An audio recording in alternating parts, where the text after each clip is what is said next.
¿Qué tal? Bienvenidos a un nuevo Verso a Verso. ¿Cómo estás, Ceci? Hola, ¿qué tal, Alejandro? ¿Cómo andan? Bien, nos volvemos a encontrar acá, en este caso una grabación dominical. Estamos un poco cortos de tiempo.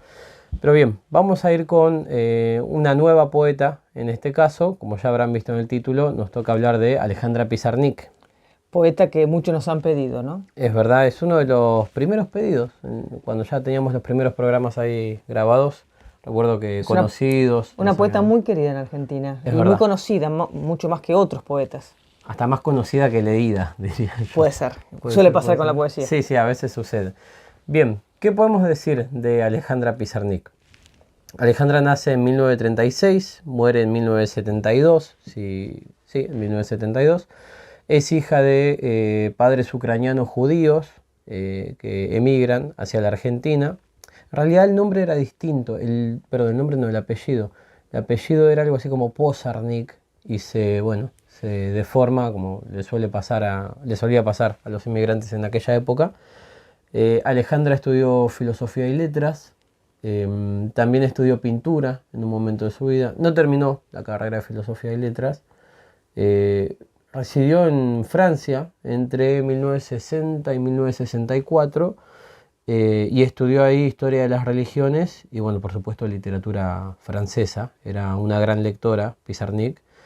¿Qué más podemos agregar? La verdad que tuvo una vida muy trágica, Muy compleja, muy porque ella difícil. de muy pequeña sufría enfermedades, sufría de asma y eso la hacía sentir en una situación de desventaja, ¿no? Con respecto a los demás. Se enfermaba mucho. Se enfermaba mucho, sentía que sus padres ponían toda la atención y la expectativa en su hermana, su única hermana, y eso configuró una personalidad muy depresiva, que la acompañó toda la vida, ¿no? A punto tal que en realidad, viviendo en Francia, ella hacía algunas traducciones, pero los padres también aportaban económicamente para su vida, porque era muy inestable su emocionalidad y comenzó a tener distintos intentos de suicidio. Es verdad, hay que aclarar también que varias cuestiones, junto con el tema de las enfermedades y todos estos asuntos, el hecho de que ella, si bien no tenemos, hay una sola grabación, si no me equivoco, de ella leyendo, de su voz. Ella tenía un acento típico de su origen ucraniano y esto también la limitaba en cuanto a las interacciones, le generaba mucha timidez, mucha vergüenza el hecho de hablar distinto. Y por supuesto hay que aclarar que ella sufría un trastorno que era el trastorno límite de la personalidad, cosa que le hacía sentirse quizás en alguna instancia inútil, ¿no? Juzgada por los demás, tenía mucha inestabilidad emocional. Claramente una vida marcada por el sufrimiento emocional. Así es. Fue amiga de grandes artistas, escritores, entre ellos, por ejemplo, Julio Cortázar. Hay una carta, no sé si la leíste, Alejandro, en algún momento, que Julio Cortázar le escribe cuando se entera de uno de sus intentos de suicidio, que se entera mucho tiempo después, Sí. porque obviamente estaban lejos, en ese momento la comunicación no era tan fluida, y le escribe una carta muy, muy sentida, pidiéndole que viva, ¿no? Básicamente, pidiéndole que viva. Pero bueno, los pedidos, los amigos, no alcanzaron. Ella se quita la vida muy joven, muy joven. Sí, un 25 de septiembre de 1972, después de varios intentos, cuando ella estaba internada, tenía una internación transitoria, ambulatoria. Cuando está en su casa toma 50 pastillas de barbitúricos, creo que era Seconal el nombre, y se acuesta a dormir y bueno, no se despierta nunca más. Respecto a cartas y comunicaciones también, si no me equivoco, ella tenía comunicación por cartas con quien había sido su psicólogo y habían mantenido como una relación amistosa, pero bueno, él poco a poco deja de responderle. Y todo esto se ve reflejado en su obra, por supuesto, sobremanera. Absolutamente. Por suerte, para nosotros y para todos, hay por lo general ediciones de toda la poesía de Alejandra. De hecho es raro ver los libros individuales, al ser libros breves Pequeños, también sí. se los compila en su poesía completa. Y también está la prosa de Alejandra y los diarios, ¿no? Que son muy conocidos, se suele se suele citar mucho a Pizarnik con frases de sus diarios y también de sus poemas, por supuesto. Y una de sus grandes influencias fue un poeta que ya hemos trabajado en este programa, que lo pueden buscar si quieren, que es Porquia. Si ustedes recuerdan, lo vimos aquí, hace una poesía muy breve, de aforismos prácticamente. Y Alejandra también, en buena medida, su poesía es breve, es surrealista en muchos casos, tiene un enorme ritmo, trabaja poco la rima formal y clásica y juega mucho entre la poesía y la prosa poética, con textos de enorme fuerza, ¿no? Con metáforas muy bien logradas, muy fuertes y con un tema transversal, dos o tres temas transversales y uno de ellos la muerte, sin lugar a dudas. Así es. Bien, empezamos. Vamos a leerla. Sí. Para comenzar, ¿te parece si empiezo yo? Sí, la idea de este encuentro es ver un poquito los textos que se relacionan con su poética. O sea, a través de algunos textos que hemos seleccionado, poder pensar qué entendía Alejandra por poesía. Así es. Vamos a ir con el primer poema, se llama Yo Soy, está en el poemario La Tierra Más Ajena. Los poemarios publicados por Pizarnik en vida fueron 7, si no me equivoco, y después hay una compilación de textos que ella tenía guardados, textos que estaban a medio hacer y otros por el estilo. Este es de uno de sus libros publicados, La Tierra Más Ajena. Bien, vamos. Yo soy. Mis alas, 2 pétalos podridos. Mi razón, copitas de vino agrio. Mi vida, vacío bien pensado. Mi cuerpo, un tajo en la silla. Mi vaivén, un gong infantil. Mi rostro, un cero disimulado. Mis ojos, trozos de infinito. Bien, es un poema breve que, como lo habrán visto con la edición, no tiene puntos, ¿no? en ninguna parte, y los signos de interrogación están solamente los de cierre, no los de apertura.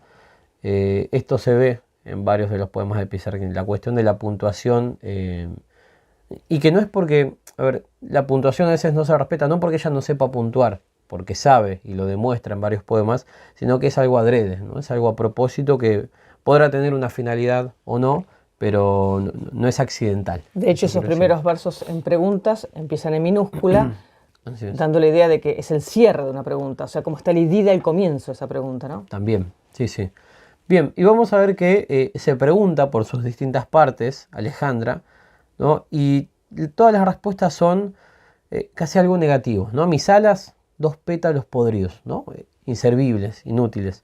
Mi razón, copitas de vino agrio, ¿no? También algo que tampoco es útil, no se puede tomar. El vino agrio está podrido o picado, diríamos. Mi vida, vacío bien pensado, ¿no? No hay nada en el lugar de la vida. Mi cuerpo, un tajo en la silla. Es decir, el cuerpo no llega a ocupar el lugar de algo, sino que es un vacío también. Bueno, mi vaivén, un gong infantil.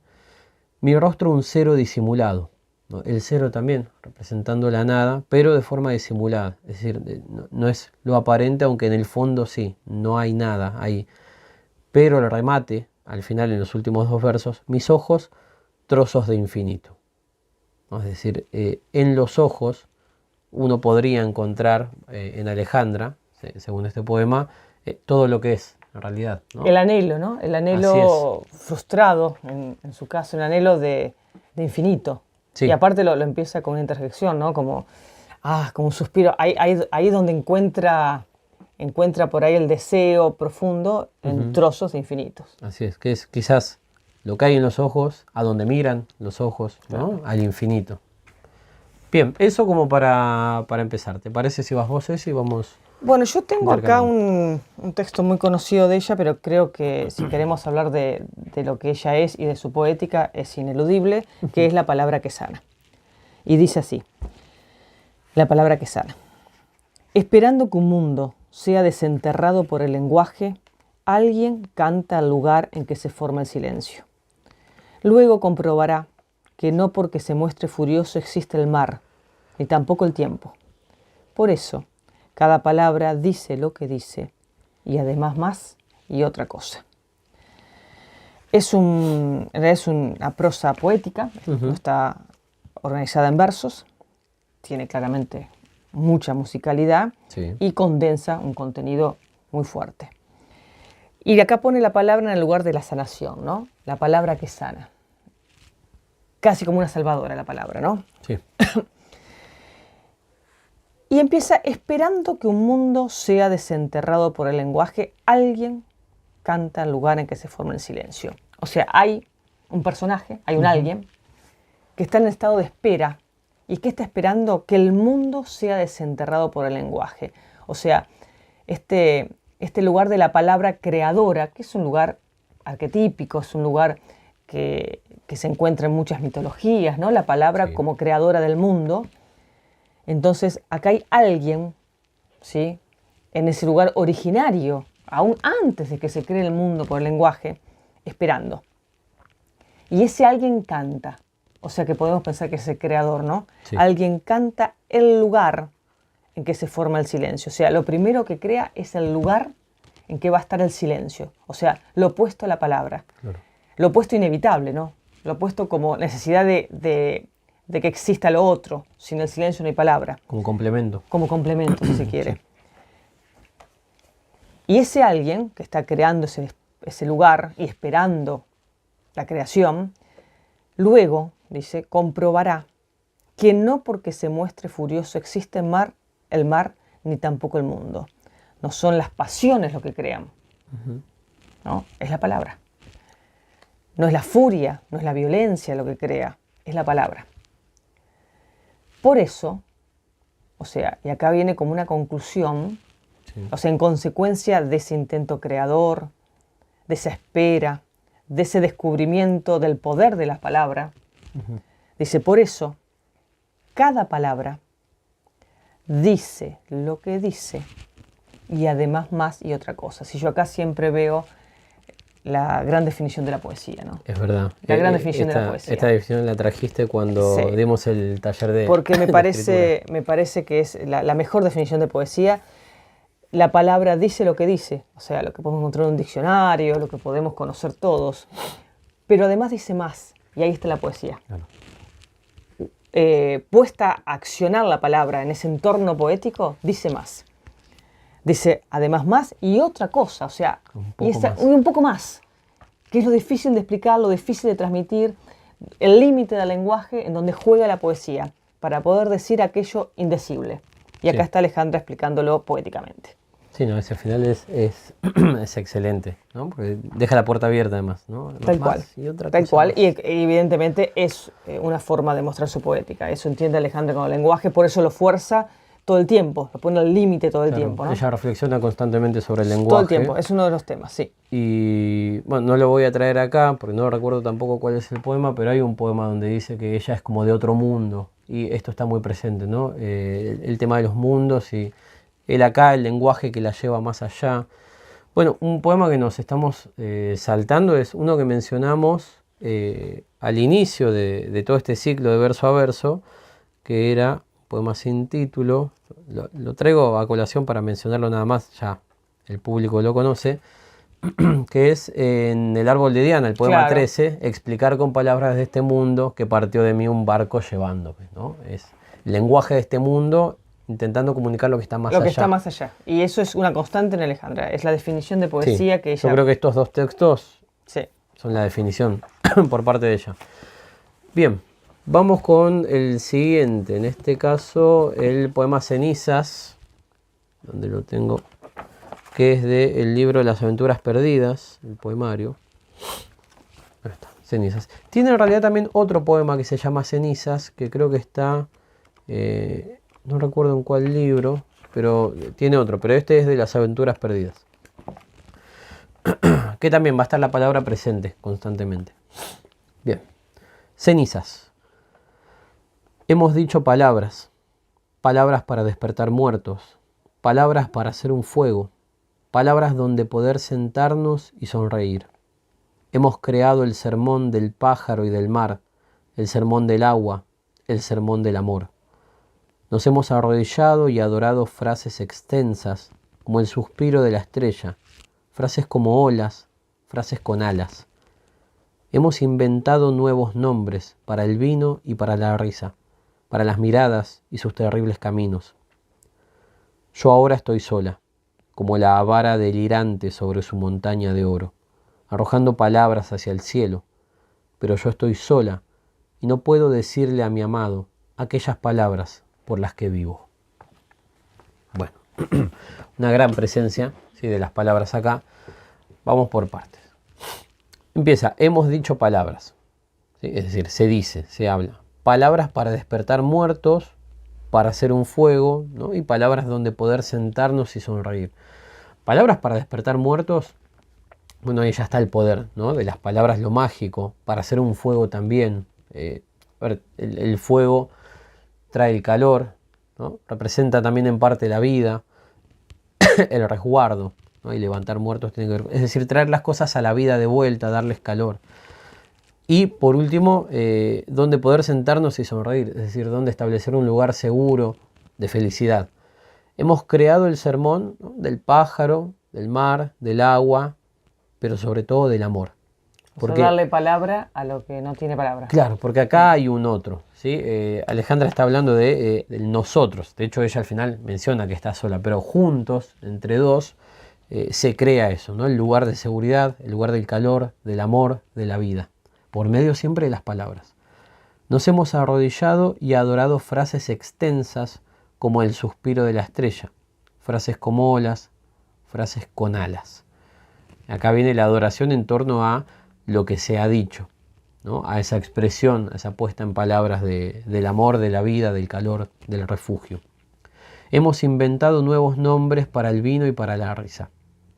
Es decir, por medio del lenguaje, y de este lenguaje del amor, se recrea el mundo. Concepto que ya habíamos mencionado una vez, creo que con Octavio Paz, cuando Octavio Paz decía esto de sin nombres, era un caligrama, si no me equivoco, y habíamos dicho que cuando uno está enamorado, lo recrea al otro por medio de la palabra, con algún apodo, con algún término cariñoso. Y acá se inventan, ¿no?, nuevos nombres para lo que existe, para las miradas y sus terribles caminos también. Pero acá viene el quiebre, ¿no? Yo ahora estoy sola, y es interesante la comparación, como la vara delirante sobre su montaña de oro. Es decir, la vara que está sobre una montaña de oro, ¿no?, aquella que tiene de sobra lo que desea y que está delirando, arrojando palabras hacia el cielo. Es decir, ahora le sobran las palabras. Pero está sola. Está sola. No sirven para nada, ¿no? Pero yo estoy sola y no puedo decirle a mi amado aquellas palabras por las que vivo. Es decir, ese lenguaje que se creó entre dos ya no sirve de nada porque el amado no está y está sola. O sea, las palabras tenían todo ese poder, pero a ella la abandonaron. Así es, porque había un otro para escucharlas, ¿no?, y para una devolución. Yo tengo acá, Alejandro, un poema muy breve, pero lo elegí para este programa, que estamos justamente trabajando la poética, porque su título es Poema, justamente. Bien. Y si la autora lo tituló así, por algo debe ser, ¿no? Poema. Tú eliges el lugar de la herida, en donde hablamos nuestro silencio. Tú haces de mi vida esta ceremonia demasiado pura. Ese es todo el poema. Y ese tú, al cual se dirige, teniendo este título, uno puede pensar que es el poema justamente, ¿no? Sí, está hablando a la poesía. Está la poeta, el yo poético, si se quiere, hablándole a la poesía. Y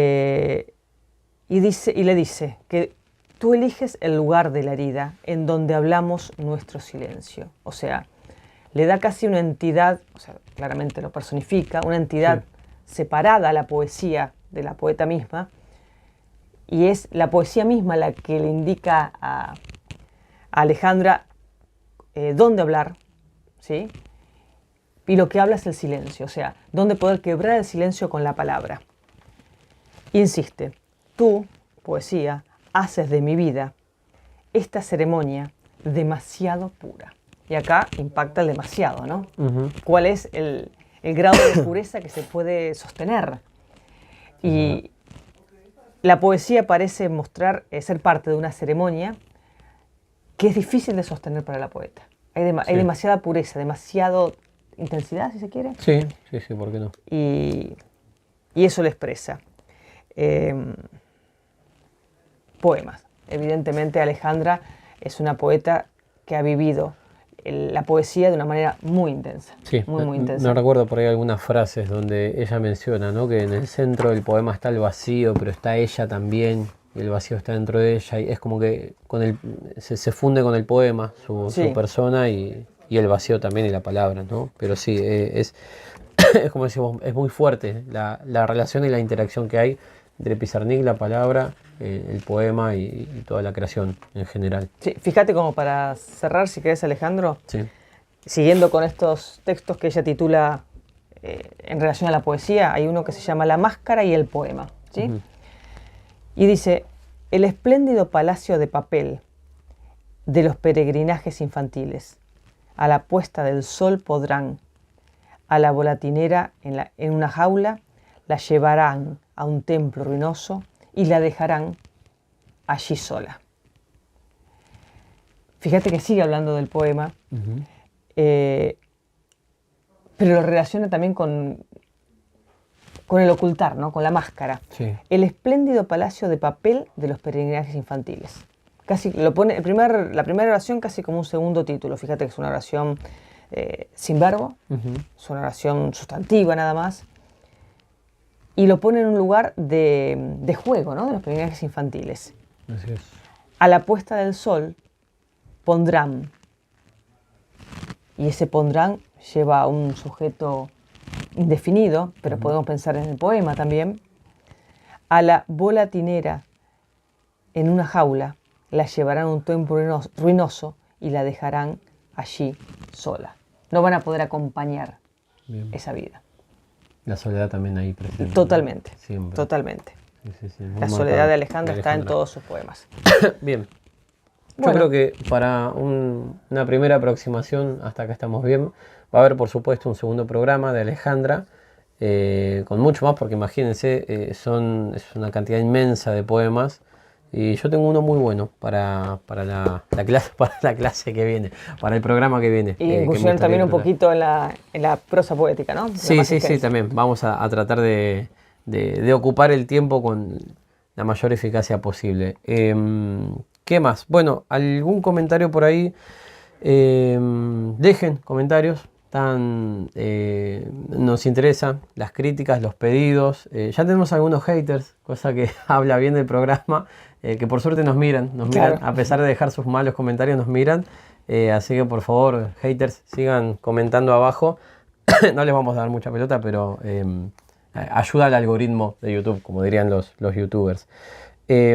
Así que bueno, vamos a dejarlo hasta acá. Nos vemos en el próximo verso a verso. Chao.